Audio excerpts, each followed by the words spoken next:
Welcome back. Today we will continue with electrostatics. First we start with defining electric fields, then static electricity, and last we are going to study electrical charges. So let's start with electric fields. To understand electric fields, first we should start with describing the atom.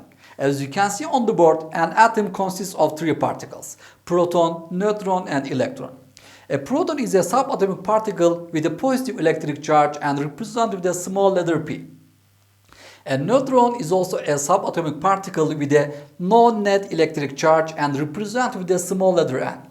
Protons and neutrons constitute the nuclei of atoms. Their properties and interactions are described by nuclear physics.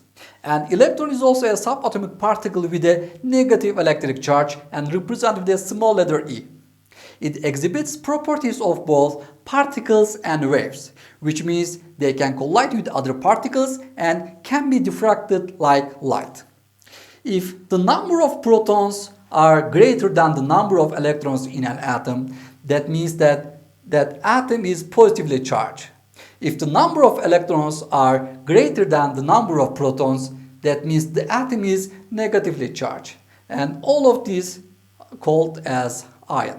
An electric field surrounds an electric charge and exerts force on other charges in the field, attracting or repelling them.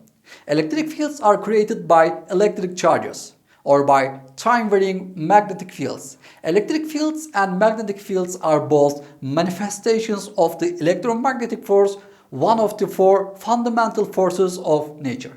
Okay, let's move on with electrostatic fields. Electrostatic fields are electric fields which do not change with time, which happens when charges and currents are stationary.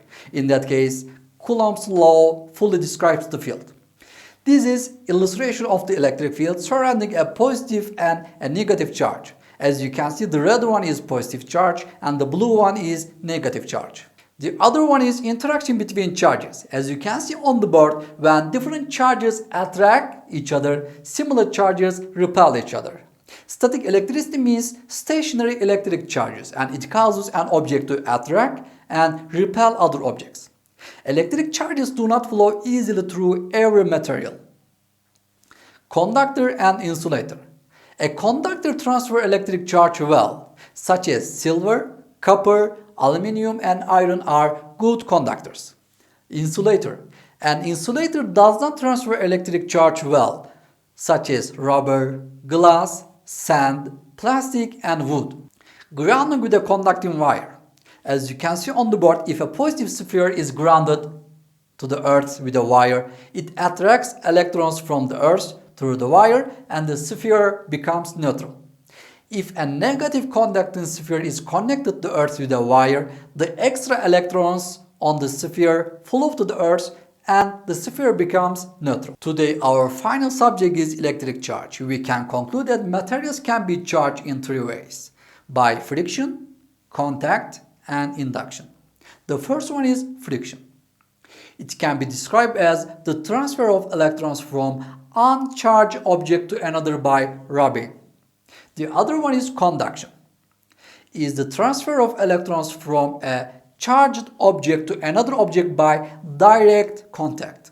However, in induction, when charging by friction and conduction, electrons are transferred when objects touch one another. In charging by inductions, objects do not touch when charges transfer.